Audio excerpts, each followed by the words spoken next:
Se ninguém conseguisse te ver, se ninguém, nenhuma câmera de vigilância, se nenhuma moral, nenhuma regra estivesse embutida em você, quem você seria?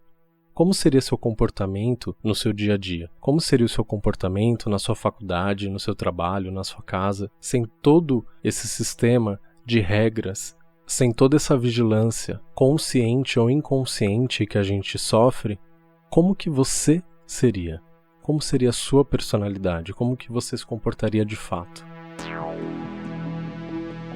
Bem-vindo ao 19º episódio do Alô Catarô. Meu nome é Diego Ponciano e se você ainda não me segue no Instagram, segue lá, @AlôCatarô. Lá eu posto conteúdos complementares ao que eu posto aqui no podcast. Então toda semana tem texto no feed e também tem vídeo lá no IGTV. Ambos complementam tudo que eu falo aqui, os temas e os arcanos que eu abordo aqui. Então, se você tem busca de conhecimento de tarô, em busca de aconselhamento, eu sugiro que você consuma esses 3 formatos. Dá um like lá, comenta, me fala o que você está achando também do vídeo e do texto. Como em todo episódio, lá no final eu vou dar o conselho do tarô para você. Então medita numa pergunta, num conselho que você está precisando, desde que seja de forma direta, objetiva. Escolhe aí então o número 1, o número 2 ou o número 3, que lá no final do episódio eu vou trazer os conselhos para você baseado no número que você escolheu e no que saiu aqui nas minhas cartas de tarô.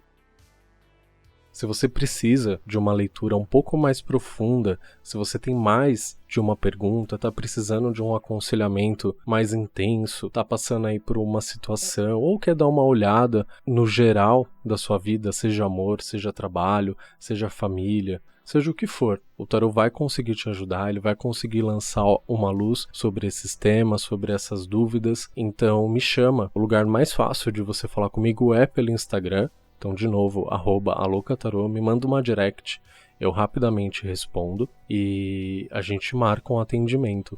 Eu consigo te atender por WhatsApp, por telefone, e se você mora em São Paulo, capital ou aqui na região, eu consigo te atender também pessoalmente. Então me chama lá que a gente acha o melhor formato para você, acha um horário e marca. O tema desse episódio é O Inferno São os Outros. Provavelmente você já ouviu esse termo, e ele abre aí uma janela de possibilidades de interpretação sobre essa frase, sobre essa afirmação. Essa afirmação está presente numa peça de teatro escrita pelo filósofo francês Jean-Paul Sartre. É um filósofo que eu amo muito, que eu ainda não tinha lido essa peça, que chama Entre Quatro Paredes. É uma peça de apenas um ato, é uma peça curta e que eu li nessa semana e que imediatamente eu lembrei de um arcano do tarô, que é o Diabo, o arcano 15. Eu já falei desse arcano em outro episódio. Eu fiz outras associações, dei outros exemplos e aqui nesse eu vou trazer outros exemplos e outras associações. Como eu sempre falo, os arcanos, principalmente os maiores, eles têm várias facetas, eles não têm uma única interpretação. Se você está estudando o tarô, foge de quem interpreta as cartas de forma decorada, porque os arcanos, eles representam facetas nossas, arquétipos nossos, e a gente é muito mais plural do que um único significado. Se fosse assim, eu seria igual a você, você seria igual ao seu vizinho, e todo mundo seria muito parecido, e não é bem assim. Sartre escreveu essa peça, Entre Quatro Paredes, em 1944. Se você parar aí por um minuto, você vai ver que era uma época bem confusa no mundo, né? A gente estava vivendo a Segunda Guerra Mundial. É uma peça simples, com praticamente 3 personagens. São 4, mas um aparece pouquíssimo. E eu vou falar rapidamente sobre cada um deles para a gente ir entendendo sobre o que o Arcano 15 quer comunicar para a gente através desse episódio. A peça, ela se passa no inferno. Então começa com um dos personagens, um dos 3 principais personagens, chegando ao inferno. Ele é recepcionado pelo criado, que é como se fosse um atendente, um recepcionista do inferno. E esse personagem, o Garcin, um homem na faixa dos 30 anos, chega e é, pelo criado, levado até a sua acomodação. Ele entra numa sala sem janelas, com luz elétrica constante, com uma decoração muito simples. 3 poltronas, uma lareira, um objeto de cobre sobre a lareira e um objeto para abrir cartas, uma espécie de faca, e a porta por onde ele entrou. O criado apresenta o lugar para ele faz uma série de perguntas, como cadê os espetos, cadê o fogo, cadê aqueles elementos que todo mundo acredita que existe no inferno, né? Nada disso.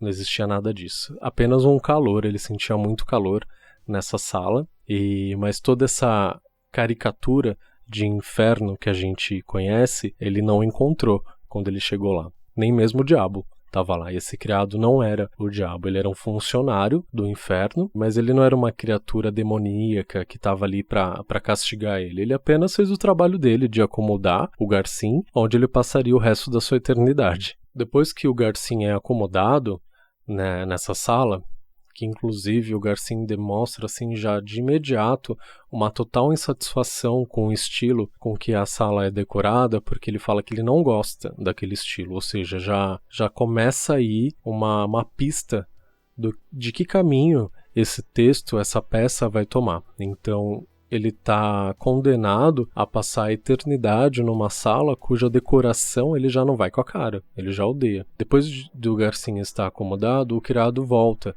para acomodar uma outra pessoa que vai também ocupar essa mesma sala durante a eternidade junto com o Garcim. Eu não lembro exatamente agora qual das duas personagens é introduzida na sequência, mas eu vou falar primeiro da Estelle, que é uma mulher também da mesma faixa etária que o Garcim, burguesa, super arrogante, muito vaidosa, que casou na Terra com um homem rico, por interesse, ela não tinha muita posse, então ela casou com ele para crescer na vida, né, para escalar, para ficar mais rica. Casou com ele pelo dinheiro. E durante o casamento dela, ela conhece um outro rapaz com o qual ela acaba tendo um relacionamento, e ela acredita que esse outro rapaz, que não é o marido dela, que é um relacionamento extraconjugal, é o amor da vida dela. E com ele, ela acaba tendo uma filha que ela se arrepende de ter, e aí, quando a filha nasce, ela mata a criança. Ela joga a criança de um penhasco na frente do namorado dela, do amante dela, e ele se mata com um tiro na cabeça. Depois disso, chega a Inês, que é uma personagem que eu gostei muito. Ela é muito agressiva, muito direta, muito irônica, ela ri das pessoas, dos outros dois habitantes da sala, é muito inteligente, muito perspicaz, muito rápida, ela é muito sábia em ler as pessoas, identificar os olhares, os gestos, ela é uma pessoa muito atenta. E que logo de cara, assim que ela chega na sala, ela tem uma quedinha pela Estelle. Ela já fica de olho na Estelle e começa a tentar seduzir a Estelle de uma maneira nada romântica, porque a Inês, durante a vida dela na Terra, ela tinha um relacionamento super abusivo com a namorada dela. Tanto é que durante uma noite, enquanto elas dormiam, a namorada da Inês vai lá e liga o registro de gás e as duas morrem dormindo, porque a namorada dela não aguentava mais viver aquele relacionamento abusivo com ela. Então a Inês, ela tem esse perfil um pouco mais diabólico, digamos assim, um pouco mais abusivo, e ela não aceita não ser querida pela Estelle. E isso vira a ambição dela, a neurose dela dentro daquela sala. Ao mesmo tempo que a Inês, muito rapidamente, consegue ler quem é o Garcim. Por que que ele tá ali no inferno? Por que ele foi parar lá, né? Eu dei aí detalhes já dos motivos dessas duas personagens terem ido pro inferno, mas não falei do Garcim. Ele era um jornalista, um escritor, que durante a guerra teve medo de se alistar, tentou fugir. Ele foi capturado e foi levado para um paredão onde ele foi fuzilado. Então, a característica dele dentro dessa peça era a covardia. Ele era uma pessoa muito covarde, ele tinha muito medo de bancar as suas decisões, bancar as suas atitudes, ele não conseguia defender e sustentar aquilo que ele acreditava. Garcim era casado, tinha uma esposa extremamente submissa, que mesmo ciente das traições dele, permanecia fiel e submissa a ele, a ponto de servir café da manhã para ele e para a amante nas noites que eles passavam juntos, era assim super pesado. Então o Garcin, ele era, além de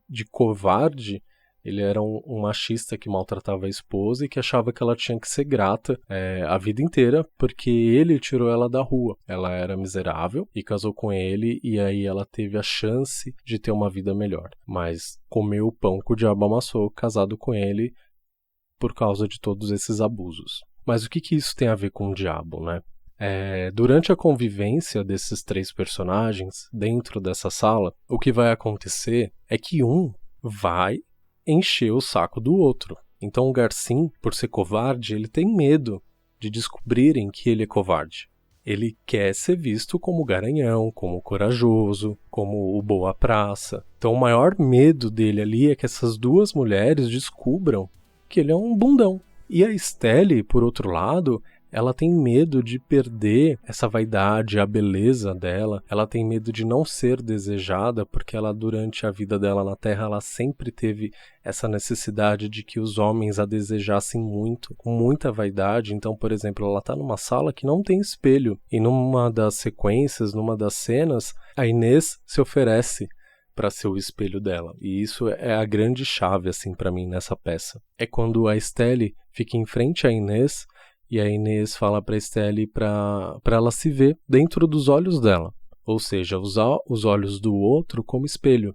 E a Estelle tenta olhar dentro do olho da Inês, mas assim, ela consegue ver pouca coisa. Quase nada. E aí ela pede pra Inês falar, né? Eu tô bem vestida, eu passei o batom certo, eu tô borrada, eu tô feia, eu tô bonita. E a Inês começa, pra provocar ela, já que a Estelle não corresponde aos assédios dela, a Inês começa a mentir, fala que ela tá com uma mancha em determinado lugar, que ela tá amassada, que ela tá feia. Ou seja, a Estelle tem que acreditar no que os outros falam, ela não tem mais como se ver. Ela não tem mais como ela mesma determinar se ela tá bonita ou não. Então ela tem que acreditar no que os outros estão falando. E como ela é muito apegada à autoimagem, para ela isso é um inferno. Então aí já a primeira pista do porquê que o inferno são os outros. E a Inês também, com essa necessidade de ter relacionamentos abusivos e de ter pessoas que se submetam a ela, às investidas dela, e a Estelle não se submete, não se rende a ela, isso torna a Estelle o inferno dela, porque é uma pessoa que não vai ceder às investidas dela durante toda a eternidade. E o Garcin,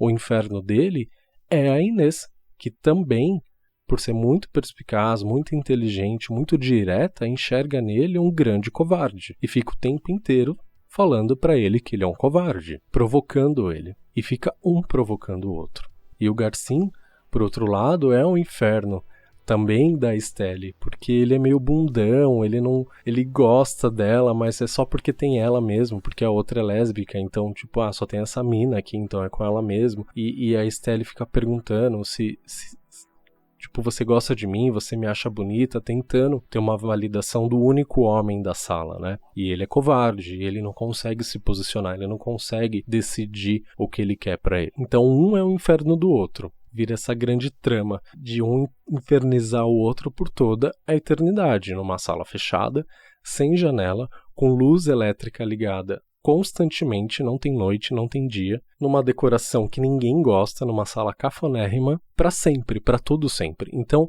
não precisou de muito esse inferno, né? Não precisou de uma figura diabólica. As próprias pessoas eram o inferno, eram os carrascos, uma das outras. Isso é maravilhoso e tem tudo a ver com o Arcano 15 do Diabo. E aí, terminando de ler a peça, eu lembrei de uma série que acabou de acabar. Se você tem Netflix, ela está disponível todas as temporadas na Netflix, que é The Good Place. Se você já assistiu, nem que seja a primeira temporada, você vai identificar muito do que eu falei sobre essa peça na série, porque uma das inspirações da série é essa peça, Entre Quatro Paredes, do Sartre. Então lá também os personagens passam por situações muito parecidas, onde não precisa muito para eles serem torturados, né? Um tortura o outro nessa série. É tudo muito amarrado para que não haja necessidade de nenhum demônio atuar. Só a existência do outro é o suficiente para que eu me sinta mal, para que eu me sinta torturado, para que eu me sinta infernizado. Então o inferno é o outro. Eu não preciso do demônio para o inferno existir. E por que isso é um tema recorrente, né? E por que também, lá no começo do episódio, eu fiz aquela pergunta: quem você seria se você não tivesse ninguém te olhando, ninguém te julgando, ninguém te analisando, nenhum sistema, nenhuma regra ao seu redor, nenhuma regra que você tenha que seguir? Quem seria você, de verdade, livre, totalmente, de qualquer julgo, de qualquer regra, de qualquer sistema? Quem seria você, aí que tá me ouvindo? É difícil responder isso, porque quase tudo que a gente é uma resposta ao outro. É uma resposta ao mundo que está ao nosso redor. É uma resposta a como a gente foi criado desde que a gente nasceu. É uma resposta às expectativas da sociedade, às expectativas da minha mãe, do meu pai, de quem me criou, dos meus mestres, dos meus professores, do meu namorado, da minha namorada, da minha esposa, do meu marido. Quem sou eu, né? É difícil responder. E por isso que o inferno é o outro. Porque o outro, de uma maneira ou de outra, ele vai definir quem a gente é. E às vezes a gente não quer ser definido pelo que o outro vê. Porque o que o outro vê pode ser verdade. Igual a Inês via no Garcinho um grande covarde. Por isso que ela era o inferno dele. Porque ela via quem ele era. E às vezes a gente é visto do jeito que a gente é por algumas pessoas e isso gera na gente um grande desespero. A gente tenta tanto esconder algumas coisas, às vezes, aí chega alguém e vê tudo que a gente é, consegue enxergar dentro da gente. E isso é um pouco assustador, né? A grande chave é essa. Por que a gente esconde? E é aí que o diabo vai entrar. Por que a gente está escondendo essas coisas? Porque o Garcinho tinha vergonha de ser covarde.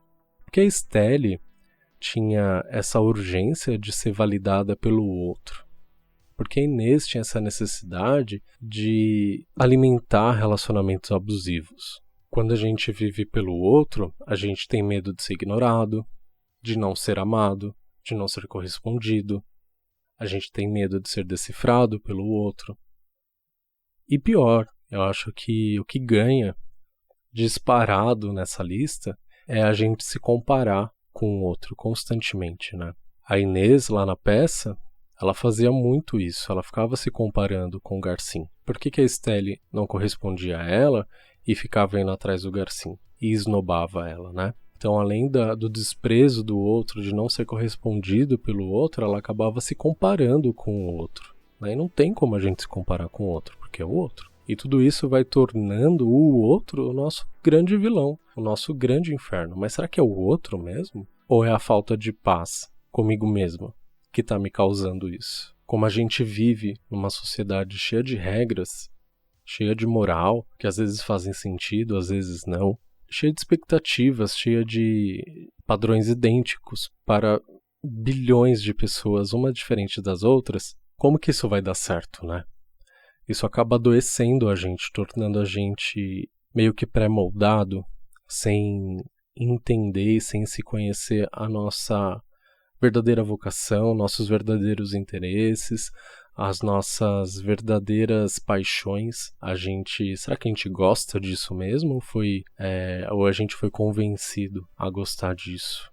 Se ninguém tivesse nunca, se eu nunca na minha vida tivesse um celular, por exemplo, né? Será que eu ia sentir falta naturalmente de um celular ou acabaria inventando algo similar? É uma pergunta que a gente não consegue responder, mas é uma reflexão que a gente pode aplicar a qualquer coisa. Tudo é inventado. Se eu não tivesse isso, se ninguém tivesse inventado e me oferecido isso, essa ideia de que para ser feliz eu preciso ter um relacionamento, por exemplo, será que eu estaria casada? Será que isso é verdadeiro ou eu só estou passando para frente uma forma de viver, que é a única que eu sei, que é a que está disponível, que é a que a sociedade me impõe, me cobra? Então essa ausência de liberdade, de ser quem a gente realmente é, que é quase difícil da gente saber quem a gente realmente é, porque não tem para onde fugir, né? Faz com que o julgamento alheio torne a gente refém do olhar, da expectativa, do julgo. A gente fica tentando ser quem as outras pessoas esperam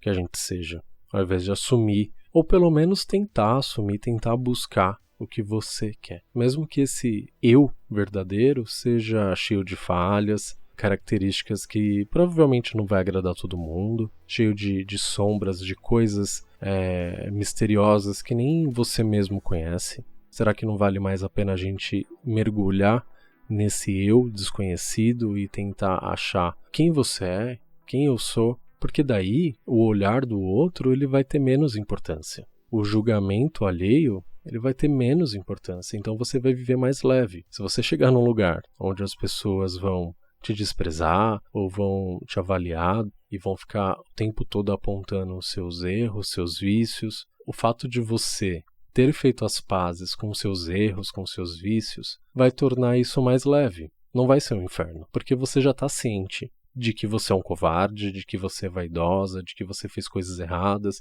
e que essas coisas erradas fazem parte da sua vida, fazem parte da sua trajetória e você está ok com isso, você fez as pazes com isso, porque isso te levou a ser quem você é hoje. Ou talvez você não tenha aprendido a domar essas paixões, esses vícios, né, que você tem, mas que você está a par disso, você está consciente de que eles estão ali e isso transforma tudo, porque quando alguém chega e fala, você é covarde, você é arrogante, você é egoísta, você é possessivo, você é mentiroso, você é super materialista, você fala, eu sei, eu sou mesmo, e eu tô trabalhando nisso, obrigado. Isso desmonta a outra pessoa.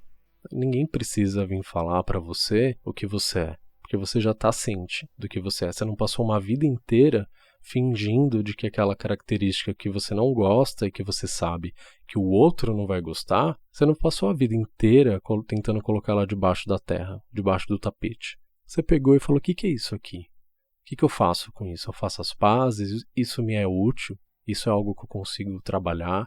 É algo que eu preciso me desfazer mesmo? Porque está incomodando os outros. Às vezes, né? Dane-se que está incomodando o outro. Característica sua. E aí, quando a gente assume as nossas sombras, os nossos defeitos, né, entre aspas, a gente vai acabar atraindo pessoas que gostam da gente do jeito que a gente é. E não tem por que a gente ficar se escondendo ou fingindo ser diferente.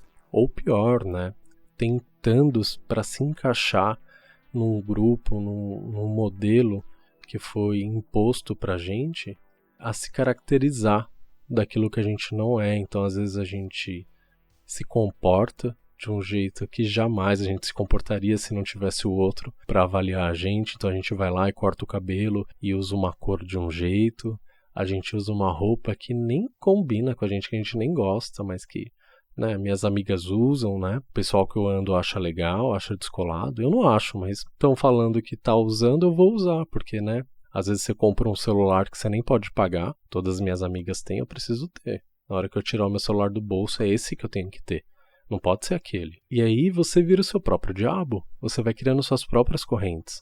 Não é o outro que está te infernizando, é você que está se infernizando. Você está escolhendo viver no inferno. Porque você não está fazendo as pazes com quem você é. Você está preferindo agradar o vizinho do que agradar você. E aí o diabo vem e fala, abraça a sombra. Tudo bem ser isso aí que você é. Eu nunca falei que isso era coisa minha. Isso aí não é errado. Quem falou que é errado foi esse povo aí, foi essa sociedade aí. Eu não tenho nada a ver com isso. Pra mim tá tudo certo, porque o diabo é o quê? Ele é amoral. Ele não tem nenhum sistema de moral. Tudo pode ser feito, tudo pode não ser feito, você faz o que você quiser. Então o diabo, ele vem oferecer essa liberdade pra gente. Por isso é que o inferno são os outros, ou é a gente. E é difícil falar de ser você mesmo quando a gente vive em sociedade, porque a gente vai fazer o quê? Vai se isolar dentro de casa? Vai fugir para dentro do mato? Então, o que é o ideal? Antes que a gente comece a responsabilizar os outros pelo que a gente escolheu, né? Então você começa a falar, minha vida tá por causa do fulano, eu perdi o emprego por causa do tapete que me puxaram, eu tô assim por causa do meu marido, eu tô assim por não sei o que lá. Sim, às vezes a gente é a vítima, às vezes sim, mas na maior parte do tempo não é.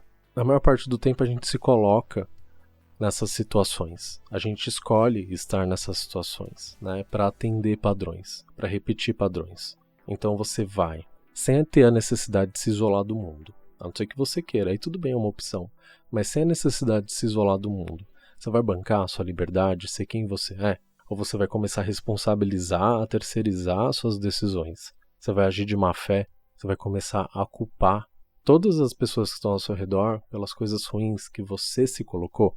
Por isso que eu acho que a melhor saída para o outro não ser o nosso inferno, para sua sogra não ser o seu inferno, para o seu filho não ser o seu inferno, para o seu namorado, para sua namorada, para o seu esposo não ser o seu inferno, para o seu chefe não ser o seu inferno, o ideal é que você faça as pazes com o seu próprio inferno. O que é aquilo que precisa ser olhado, que você manteve por muitos anos nas sombras, que você manteve por muito tempo debaixo do tapete? Que faceta sua você está sufocando e está fingindo que ela não é sua? É hora de você colocar ela para respirar, é hora de colocar ela para tomar um sol, porque ela é sua.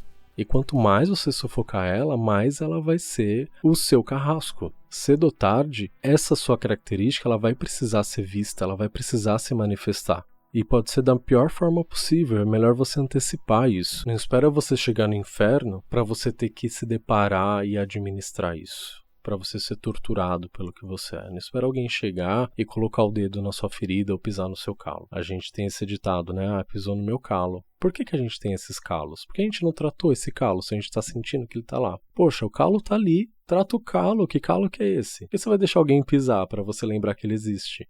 Vai tratar seus calos. Vai tratar suas feridas. Por que você tá com ferida aberta a ponto de alguém vir colocar o dedo? Se existem feridas que alguém pode vir colocar o dedo, e se existem calos que alguém pode pisar no seu pé, vai tratar a ferida, vai tratar o calo. Não espera alguém vir e fazer isso doer mais em você, porque às vezes não precisa doer. Normalmente eu falo para as pessoas que eu atendo, principalmente quando aparece o arcano 15, o diabo, em determinadas posições, que é melhor a gente fazer as pazes com aquilo que a gente está tentando omitir. Quando a gente fica íntimo das nossas sombras, é mais fácil a gente controlar elas. A gente não vai ter que dominar a sombra a ponto de colocar ela numa grade. Não é isso, é deixar ela livre. É deixar ela íntima nossa. E quando a gente é íntimo de alguma coisa, a gente pode falar, hoje não, obrigado, hoje, amigo, hoje não vai dar pra gente sair. Faz amizade com as suas sombras. Fala, hoje eu tô de boa, não quero a sua companhia. A não ser que você tenha entrado numa fase tão grave dos seus vícios e das suas sombras que você não consegue mais sozinho se libertar delas. Aí você vai ter que pedir ajuda. E às vezes é uma ajuda médica, se você tem um vício, por exemplo, de droga, de bebida. Tem gente que é viciada em sexo, por exemplo. É ruim fazer sexo? Não, não é.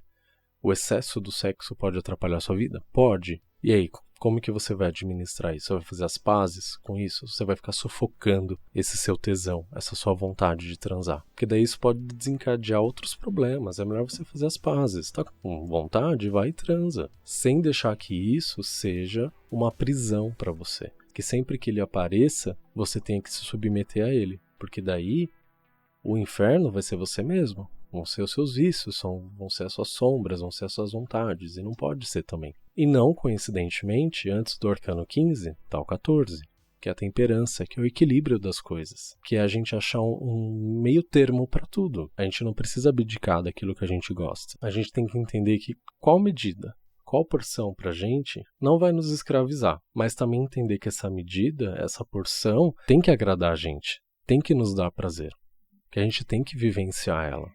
A gente não pode sufocar, a gente não precisa ser 8 nem 80, a gente pode achar um meio termo. Esse é o convite. Então, eu acredito muito que se os personagens dessa peça do Sartre, durante a existência deles na Terra, antes deles morrerem e chegarem no inferno, que se eles tivessem feito esse exercício de assumir essas características, de assumir que o outro pode desprezar a gente e que isso não faz da gente um ser humano inferior, que a gente pode ter medo de algumas coisas, que a gente pode ser covarde às vezes e tudo bem, que a gente vai ser manipulador, vai ser irônico, mas que nem sempre a gente pode ser tanto, que a gente tem que saber segurar a onda porque a gente não está sozinho no mundo, que a gente tem que respeitar a individualidade do outro ou não do outro, porque a minha liberdade ela acaba quando começa a sua liberdade. A liberdade não é algo pleno, eu estou livre onde quer que eu esteja. Não funciona assim. A gente vive num mundo onde existem regras, onde existe moral. O diabo aparece para lembrar que você ser escravo de regras e de moral vai te adoecer. Ele não vem falar para você chutar o balde. Ele vem te lembrar que você, como ser humano, tem isso em você tem desejos, tem falhas, entre aspas, tem sombras, tem coisas que você vai soterrando e escondendo porque as pessoas vão falando que pra você que é feio, mas não é. Então é melhor a gente colocar tudo em cima da mesa e ir brincando com isso e fazendo as pazes, porque vai deixando de ser monstro. Quando o monstro sai debaixo da cama e a gente olha pra ele e fala, tudo bem, é até bonitinho, acaba o medo. Né? Igual aquele filme, o Monstros S.A. Quando você conhece os monstros e entende as necessidades dele, a realidade daquele monstro, ele deixa de ser monstro, ele passa a ser amigo. E ele, como amigo, ele vai te respeitar. E você vai respeitar ele. É tudo uma questão de equilíbrio, de achar a justa medida para tudo que a gente vai fazer. Então esses personagens da peça, se tivessem feito esse exercício em vida, eles não iam ligar pro inferno que os outros eram. O outro ia deixar de julgar, ia deixar de fazer o que está fazendo? Talvez não, mas não ia me incomodar.